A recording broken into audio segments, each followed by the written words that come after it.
right now on 5 on your side at 10. Tonight, a dog-fighting ring busted. How officers saved the 13 dogs from deplorable conditions. Skies are finally clearing across the bi-state area tonight. Just how long we can hold on to this dry, pleasant weather. But first tonight, yet another car crashes through a business. There's the wall. You can see him pushing the wall. Thieves targeting gun shops. The only weakness we had was a vehicle driving through that particular area. Looting firepower and wanted by the feds. The ATF says this group hit at least 5 area gun stores and stole at least 50 firearms. Good evening. Thanks for joining us.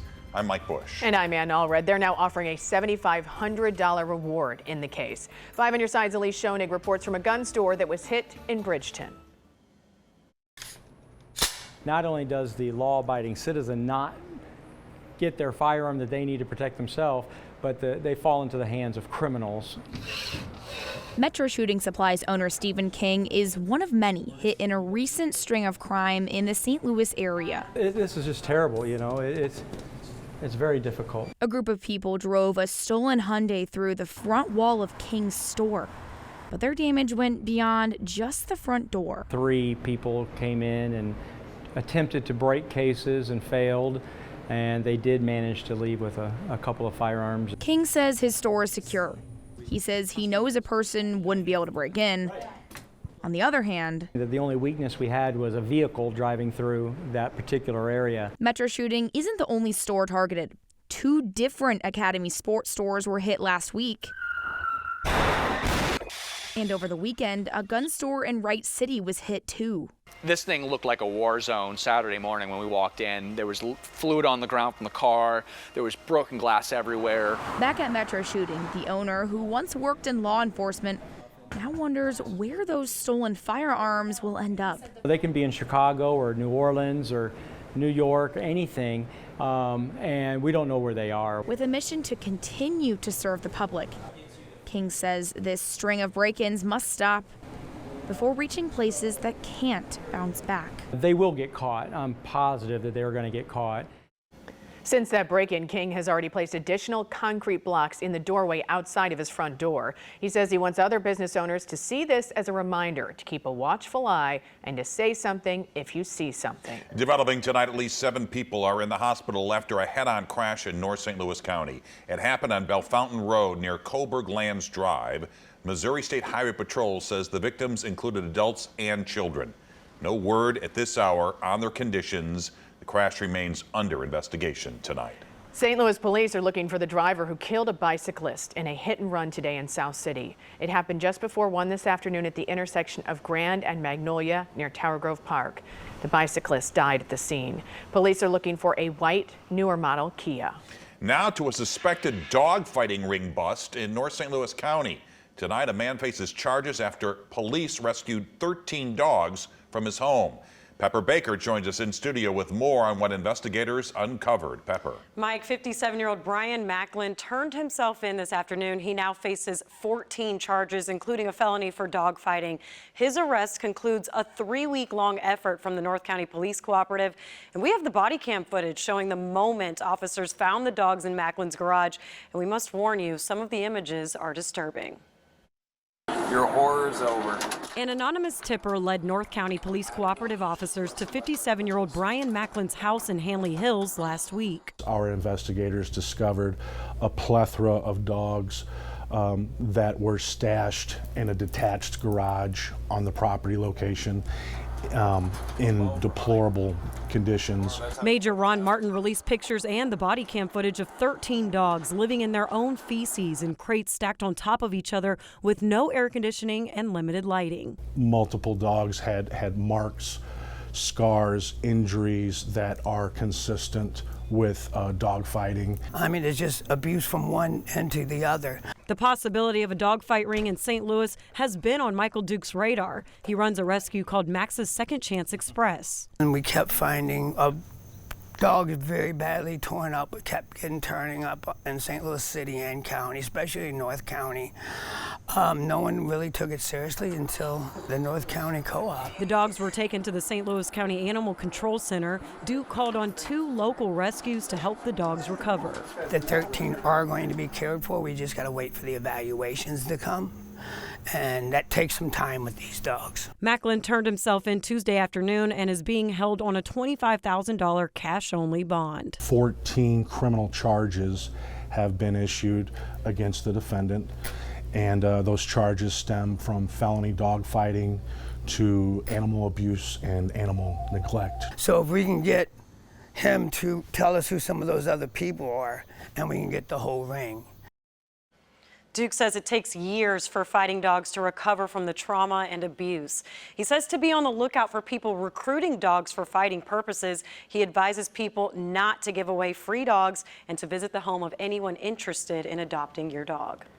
New tonight, tomorrow's nuisance hearing for the Eli Walker Condominium Association has been canceled after reaching a consent decree with the city of St. Louis. The Eli Walker Lofts had several issues recently, including a murder and suspected illegal parties. With this new order, several changes need to come to the property, and includes a new 24-hour non-emergency number, new cameras, and locking all access to the rooftops. The federal murder-for-hire trial for a reality TV star continues tomorrow in a St. Louis courtroom. Tim Norman, who starred on the show Welcome to Sweetie Pies, is accused of plotting to kill his nephew, Andre Montgomery Jr., in 2016. Today was a busy day in the courtroom, from jury selection, opening statements to the first witnesses. The prosecution went through several text messages from Norman when an FBI agent took the stand. We talked to a forensic psychologist who offered insight on what drives a person to pay someone to do this. They don't have the nerve to do the crime themselves, or they don't think they could carry it out, or because they want to make sure they have an alibi at the time of the murder, because they would be such obvious suspects, typically because they would stand to benefit from the death of the target victim. The defense will cross-examine the witness starting tomorrow at 8:30, and 5 on Your Side's Justina Cornell will be in the courtroom and will give us reports all week long. Jury selection also started today in St. Charles County in a quadruple murder trial. Richard Emery is accused of killing his girlfriend, her 2 children, and her mother in 2018. He's charged with 4 counts of first-degree murder. If convicted, Emery could face the death penalty. The jury selection is expected to last anywhere from 2 days to 1 week. Illinois State Police will soon have a new home. Today, state and local leaders announced the new regional headquarters will be built in East St. Louis. The $55 million facility will be located next to the Jackie Joyner Kersey Center. Governor J.B. Pritzker says this will increase a sense of safety for residents, but also be an anchor for new residential and business investment. Those who live and work here are grateful for another resource to help restore the City of Champions. We all want the same thing. We all want to feel safe. But more importantly, you know, it's a community. It takes a village. It's going to take all these different entities and being able to have access. Everybody is working hard, trying to change the narrative and the way people view East St. Louis. You know, so I'm excited. I'm beyond excited today. The state bought the property from the local nonprofit Lansdowne Up. The new 62,000 square foot headquarters is expected to be in operation in 3 to 4 years. Do you still carry cash in your wallet, Mike?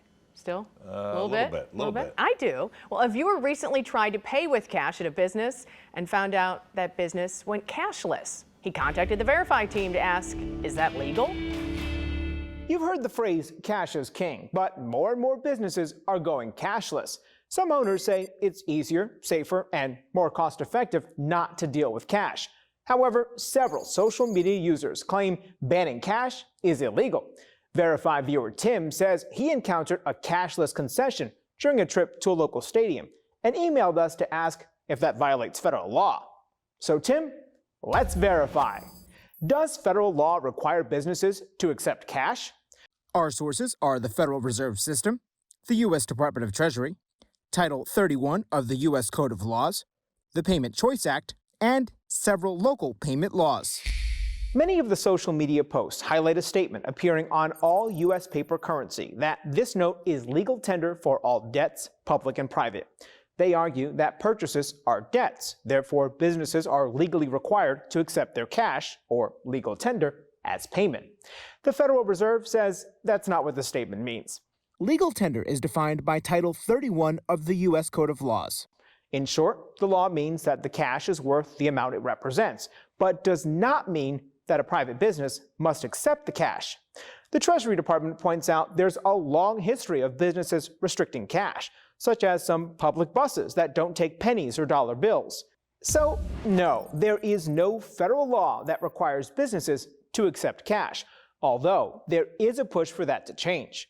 The Payment Choice Act would require businesses with a storefront nationwide to take cash for transactions that are less than $2,000. Lawmakers point out there are millions of Americans who don't have a credit or debit card. The bill was folded into a defense bill and passed the House earlier this year, but it's still awaiting action in the Senate. Some cities and states like Colorado, Washington, D.C., and San Francisco also have laws that require local businesses with a storefront to take cash, with some exceptions. With your Verify, I'm Brandon Lewis. What can we verify for you? Send us an email, verify@ksdk.com. Fatal accidents at a record 20-year high. I think it's kind of a new norm, I'm afraid. And it's going to be a very dangerous norm if that's the case. Tonight, the I-Team finds the most dangerous roads in the area, the new enforcement effort to make them safer. Already looking towards the upcoming weekend? We are too, and it looks like we'll be tracking some showers into the area by later Saturday. We'll tell you what that means as you make your plans. A school bus driver was killed in a morning crash in Perry County. The accident happened on Highway K near Bluebird Lane. Troopers say 72-year-old James Kennedy ran off the road after colliding with a box truck and died at the scene. No children were on board the bus at the time. No one else was hurt. New information tonight from federal safety officials. More people on our nation's roads are dying because of dangerous driving. Speeding and distracted driving are often to blame. Our I-Team found this isn't just an urban problem. Tonight, investigative reporter Paula Vassan takes us to one rural area of Washington County in Illinois to explain what this trend looks like in our own community and why it's so hard to curb this epidemic. Winding past the county courthouse, past horses, farms, and fields of corn is a deadly problem. A problem Charlie Meyer has seen pain his hometown. Our roots run deep in this county. Our family farms, a couple of them from my ancestors, are right on Route 15 here. But Illinois Route 15 is where he's lost his neighbors. People like Darlene Eggeman, who ran off the road and died just 2 months ago driving around a curve. Meyer said at least 11 people have died on this 25-mile stretch of highway in the last 14 years. More have been injured. It's not just Route 15. I've lost acquaintances. I've lost a dear friend. Meyer wishes this list didn't fill up a page. The curve by the Buckhew Cemetery, the Buckhew curve. Roads in Washington County, Illinois, where he's seen the most speeding, especially in the last few months. He knows something needs to change. It seems like as everybody's going faster, they're all doing an extra 10 or 15 miles an hour over. And he says it's become worse since the pandemic. Everybody was locked up, and it just seemed like they get on the road and they've got to go now. You could be the next victim on Route 15. The Illinois lawmaker shows us the roads he drives daily. How often do you think people are actually obeying the speed limit around these curves? Not very often. Minutes into our drive. There's a car passing us on the curve. Speeding blindly into what could have been oncoming traffic. I think it's kind of a new norm, I'm afraid. And it's going to be a very dangerous norm if that's the case. New federal estimates show traffic deaths jumped early this year to hit a 20-year high. Transportation experts say this uptick isn't just because there are more cars on the road. People are driving more recklessly. Officials in both Illinois and Missouri say the problem is speed, and with these in their hands, distraction. Why are people not following the speed limit? I think everybody's just in a hurry. That's one of the main reasons. Everybody's in a rush to get where they're going. The problem has become so bad. The Missouri State Highway Patrol started a new program 5 months ago to figure out where the most crashes are happening. We're utilizing a data-driven approach to traffic enforcement. This is the result. 20 miles of highway on Interstates 270, 170, and 55, where 102 deaths and serious injuries have happened over 3 years. We're trying to put as much of a law enforcement presence in those areas. Hopefully they voluntarily adjust their driving habits to obeying the traffic laws. Is it working?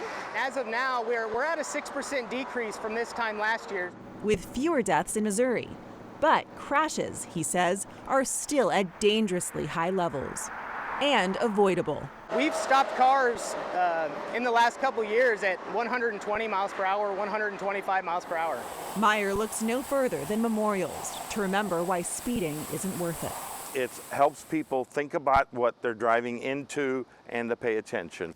Before you press down harder on the gas, safety officials urge you to keep these tips in mind.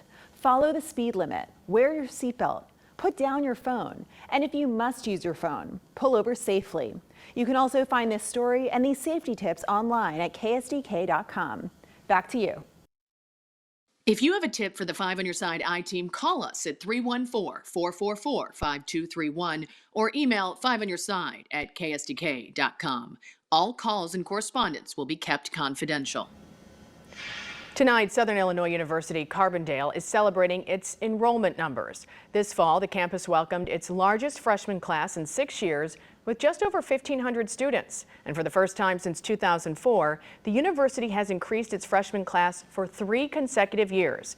The total student population at SIUC totals more than 11,000, which is slightly lower than last year. Lion's Choice has launched a new program to reward its student workers for their hard work both in the classroom and at the restaurant. The company is offering bonus incentives of up to $200 for high school students and $300 for college students. To be eligible, students must work a minimum of 10 hours per week, achieve a 3.0 or higher GPA, and score well on work performance reviews. Several days of gray. Let's get to Chief Meteorologist Scott Connell. Hopefully things are clearing up. They are, and that's the good news that we have for you. The next few days are going to be a lot quieter and a lot brighter around St. Louis. The clouds rolled out this evening. We still have a chance of seeing early tomorrow morning a little patch of fog here or there, but it's not going to linger and last like those low clouds did early this morning as the skies have cleared out around Lambert. You can see across the region, we were in the low 80s this afternoon, a very pleasant afternoon, still a little on the muggy side, but with winds turning to the north, we're going to drop the humidity levels. We're down to the lower 70s now in most spots. 73 is our current temperature. The low this morning in St. Louis was 70. 81 was our high. So we're a little bit above average temperature-wise still, even though it felt cooler today. And as we look at the days above average here, September, October, November are considered our fall months. And above average days now for those 3 months, increasing by about 12 days since 1970, as overall we see that warming trend. Now tonight, it's pretty close to the seasonal average. Temperatures are back into the mid-60s for lows, a little warmer in town. Skies generally clear. We could see a little patch of fog develop by early tomorrow morning, but that's about it. Now, we're pretty quiet here. We've pressed all that moisture to the east. We do have active weather in the Atlantic, though. 2 hurricanes now ongoing. Danielle with 75-mile-per-hour winds up in the North Atlantic. Earl here is going to become a major hurricane, but neither will impact the U.S. other than sending some high surf and swells to the East Coast. This is Hurricane K out off the Pacific here, off the coast of Mexico. That's probably not going to have a big impact in the U.S., but it will spread some moisture in across southern portions of California, at least with cloud cover, which they'd like to see. Look at all that heat. Out in the Central Valley of California today, Sacramento, all-time record high of 116 degrees. Napa, 114 this afternoon. The drought out there exacerbating the heat across the west. It's incredible. Historic high temperatures. Temperatures here tomorrow, very comfortable. Typical for this time of year in the mid-80s. Weekend, moisture will be on the increase. We'll be tracking a front in from the north. As that humidity starts to work back in from the Gulf of Mexico, the same humidity that we're pushing out of here right now, our chances for rain will increase, and it looks like the better chances will come in for Saturday night, especially into Sunday, and that may continue into Monday and Tuesday, especially if we get a scenario playing out like we saw this past weekend, where the upper level energy just kind of rests across the bi-state region. I know it's a great place to be, but we don't like those upper-level systems to get stuck. We kind of want to shoo them along. Yes, we do. All right. Thanks, Scott. Frank is here with sports. Well, Mike, we have a point guard throwing out the first pitch. We have a lovely German couple going to their first game, and the Cardinals doing their thing. Stick around.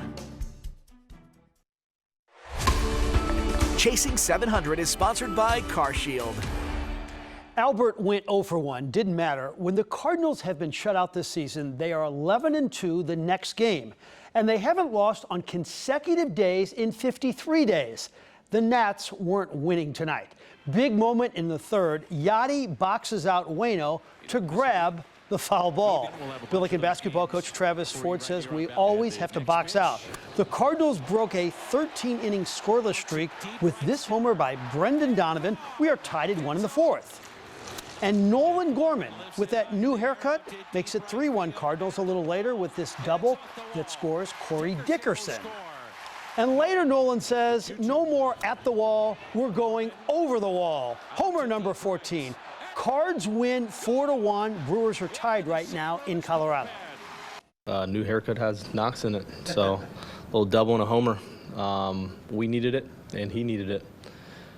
Hopefully that's something he could build off of just from a confidence standpoint. He's been working hard at it, so it's good to see a little reward. So the man who led the country in assists, the Billiken Jory Collins, threw out the first pitch, and he wasn't lacking confidence before.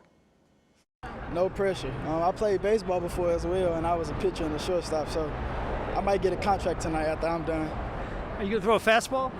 I'm thinking between a fastball and a curveball right now. I'll make up my mind when I get on the mound. Look like a changeup. Quick look at Philip and Nora, their first baseball game ever. They are from Germany. They just moved here. They have good taste in local TV and are working on the lingo. I just started watching Channel 5 a couple of weeks ago, and I decided we have to go to a match to see it in live. A match? Yeah, is it called a match? We call it a game, but we'll go with that. They had some fun, and you are going to have some fun if you head to Norwood Hills Country Club this weekend. It's the Ascension Charity Classic. Longer, Harrington, Leonard, Stricker, Duvall, stars all over the place. Let's head to Lucas and Hunt. Photographer Randy Schwenker broke out the drone this morning to get some shots of the club, which is celebrating its 100th anniversary. They hosted the 1948 PGA Championship. It was registered as a National Historical Landmark. General Manager Eric Van Hoffen has been doing this for over 30 years. Normally you come to some of these golf courses and someone 40, 50 years ago went in there and changed the golf course. You come out to this golf course and you go to holes number 5 and 6 in some of these areas that they haven't been changed, and that's just spectacular. And for a club like this and the design to true up and hold the test of time is just fantastic. It's unbelievable.